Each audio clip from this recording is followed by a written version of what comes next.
पंतप्रधान नरेंद्र मोदी यांचा नवा विक्रम झालेला आहे। सलग 23 वर्ष सत्तेत राहण्याचा नरेंद्र मोदींनी विक्रम केलेला आहे।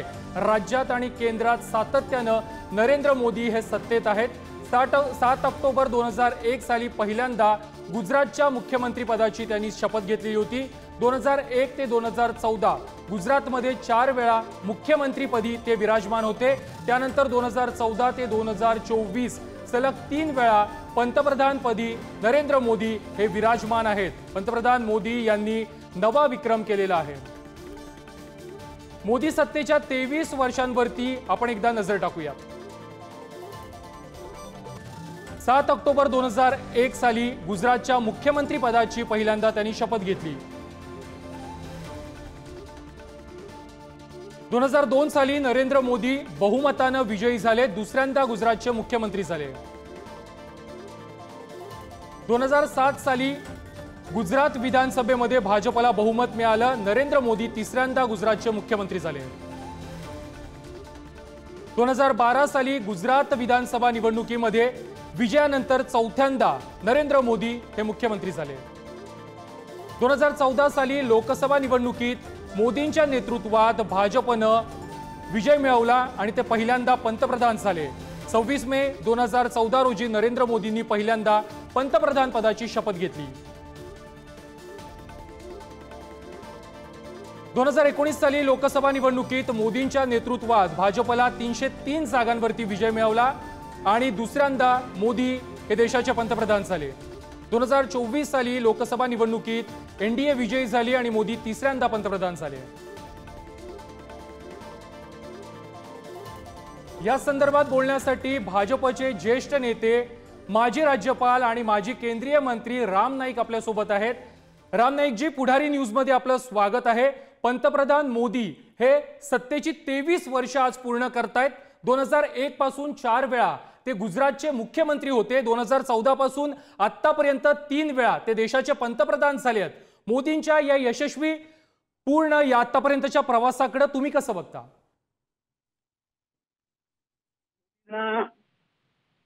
ते मुख्यमंत्री होण्यापूर्वी आणि पंतप्रधान होण्यापूर्वीपासूनही मी ओळखत होतो। ते राष्ट्रीय स्वयंसेवक संघाचे प्रचारक होते आणि मीही राष्ट्रीय स्वयंसेवक संघाचा प्रचारक होतो। त्यामुळे ती एक ओळख, जवळीक इतकी वर्ष जपली गेलेली आहे। राजकारणातला जो हा भाग आपण सांगितला तो तर भारताच्या दृष्टीने अतिशय महत्वाचा आहे। कधी कधी बोलताना इकडं तिकडं चूक होऊ शकते,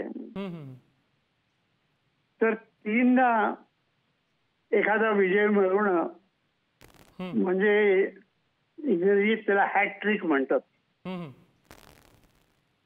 तर मुख्यमंत्री पदाची त्यांनी हॅट्रिक केली आणि पंतप्रधानही सध्या 3रं पंतप्रधानत्व त्यांचं चालू आहे। म्हणजे त्याची ही हॅट्रिक त्यांनी पूर्ण केलेली आहे। आता याला डबल हॅट्रिक म्हणायचं काय, या 2 हॅट्रिक्स म्हणायचं असंही अनेकदा मनात येईल। तर माझ्या दृष्टीनं या 2 वेगवेगळ्या मॅचेस मधल्या हॅट्रिक्स आहेत। अशा 2 हॅट्रिक्स करणारे हे भारताचे विक्रमी पंतप्रधान आहेत असं मला वाटतं। हा विजय ज्या कारणामुळे त्यांनी घेतला आणि ज्याची प्रेरणा माझ्यासारख्याला त्यावेळेला 1952 वर्ष ते श्यामाप्रसाद मुखर्जींनी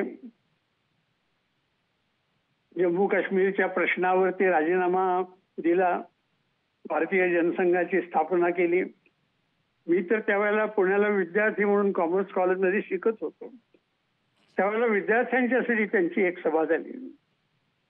त्या सभात त्यांनी देशाचं आणि जम्मू काश्मीरचं जे चित्र सांगितलं ते चित्र इतक्या वर्षानंतर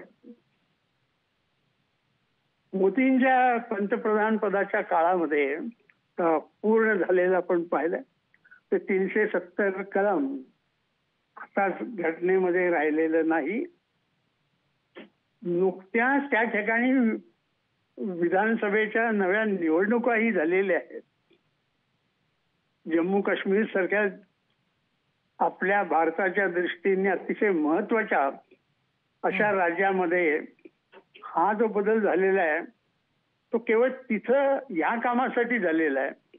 पण अशी अनेक गोष्टी त्यांनी त्यांच्या दीर्घ काळामध्ये नक्कीच रामनाईकजी तुम्ही म्हणताय त्यांच्या दीर्घ काळामध्ये मोदींनी अनेक गोष्टी केलेल्या आहेत. मला असं विचारायचं आहे, अटलजींच्या सरकारमध्ये तुम्ही काम केलेलं आहे, मोदींचं सरकार देखील तुम्ही जवळून पाहिलेलं आहे. मोदी आणि अटलजी यांच्यातली तुलना कशी तुम्ही कराल, यांच्यातील फरक तुम्ही कसा सांगाल? असं आहे की मोठ्या माणसांची अशी तुलना करणं थोडंसं कसं तरी वाटतं. कारण अटलजींचं राजकारणातलं वैशिष्ट्य जर सांगायचं म्हटलं तर सामान्य मध्यमवर्गीय कुटुंबातून तिथपर्यंत गेले, जनसंघ वाढवला वगैरे वगैरे. पण त्यांनी पहिल्यांदा जे सरकार बनवलं आणि यशस्वीपणे नंतर चालवलं, 23 पक्षांचं सरकार त्यांनी बनवलं आणि त्या काळामध्ये कुठलाही वादविवाद न होता अटलजींनी आपलं सरकार यशस्वीपणाने चालवलं. मोदींच्या काळात मोदींचं पंतप्रधान पद हे भारतीय जनता पार्टीच्या दृष्टीने तर स्वतःच्या बहुमतावरती सरकार निर्माण झालेलं होतं आणि जे साथी बरोबर घेतलेले आहेत तेही कायम राहिलेले आहेत. अशा परिस्थितीमध्ये या सरकारला जी एक स्थिरता लागते ती स्थिरता ह्या दोघांनीही सरकारला दिली आणि त्या स्थिरतेचे परिणाम मोदींच्या काळात आज असं लोकांना वाटतं की किती प्रवास परदेशात करतायत. नक्कीच. आणि अटलजींच्या काळात आम्हाला वाटलं अरे अटलजी किती परदेशात जाऊन आपल्या भारताबद्दल चांगल्या चांगल्या गोष्टी सांगतात. अशी ती तुलना करणं, पण अशी तुलना करत असताना योगींनी आपली भारतीय योग पद्धती नक्कीच रामनाईकजी धन्यवाद. तुम्ही पुढारी न्यूजशी बोललात, सविस्तरपणे मोदींच्या या 23 वर्षाच्या कार्यकाळासंदर्भात तुम्ही विस्तृतपणे बोललात त्या संदर्भात. यानंतर आमचे प्रतिनिधी शिवाजी काळे आपल्या सोबत आहेत. शिवाजी, मोदी सत्तेची 23 वर्ष आज पूर्ण होत आहेत. दिल्लीच्या वर्तुळात कशा प्रकारची चर्चा सध्या रंगतीये?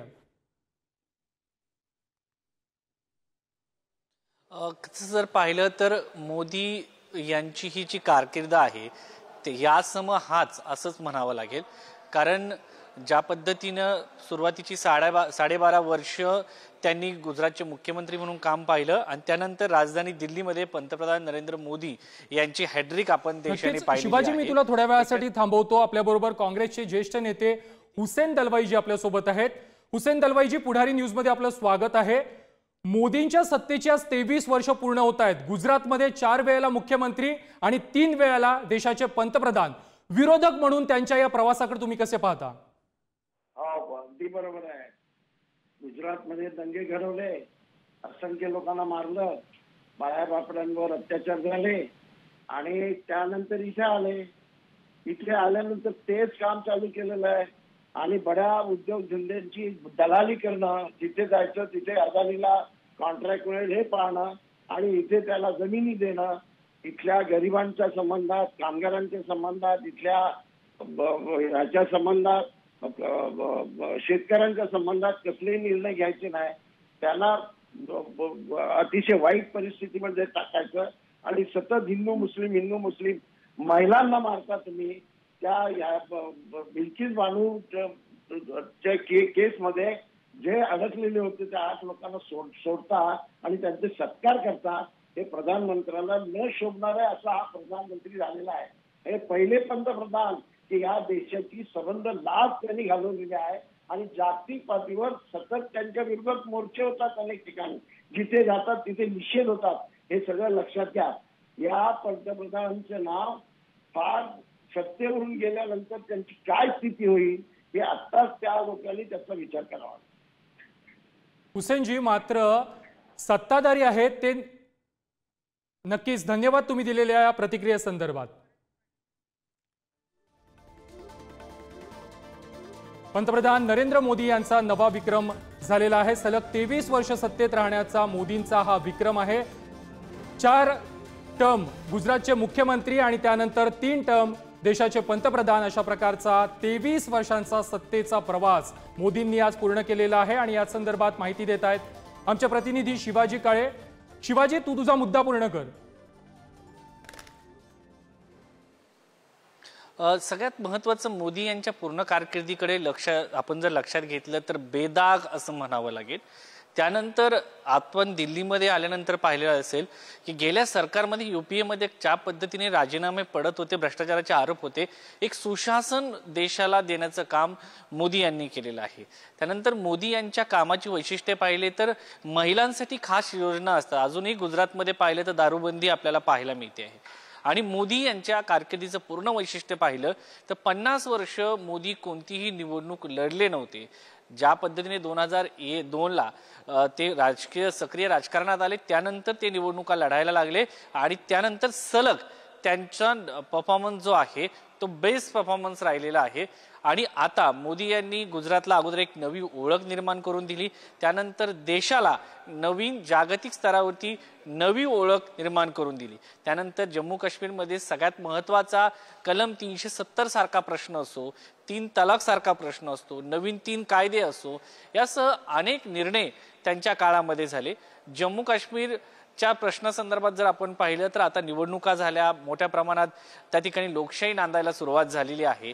त्याच्या अगोदर करण्यात आलेलं सर्जिकल स्ट्राईक असो, हे जे महत्त्वाचे मुद्दे आहेत ते अत्यंत मोदी यांना एक वेगळ्या उंचीवरती नेऊन ठेवतात. त्याचबरोबर मोदी यांचा जो दृष्टिकोन आहे तो अत्यंत महत्त्वाचा आहे. दिल्लीच्या लाल किल्ल्यावरून कोणताही आतापर्यंत पंतप्रधान स्वच्छतेबाबत भाषण देताना पाहिला नाही, पण मोदी यांनी या सगळ्या बाबतीमध्ये पहिल्या आपल्या भाषणामध्ये त्यांनी स्वच्छता मोहीम हातात घेतली, स्वतः हातात झाडू घेतला देशाच्या पंतप्रधानांनी. आणि या गोष्टीवरती देखील पंतप्रधान सारखा व्यक्ती विचार करू शकतो, या दृष्टिकोनातून त्यांनी विचार केला. आपल्याला नक्की शिवाजी, धन्यवाद तुम्ही दिलेल्या सविस्तर माहिती संदर्भात.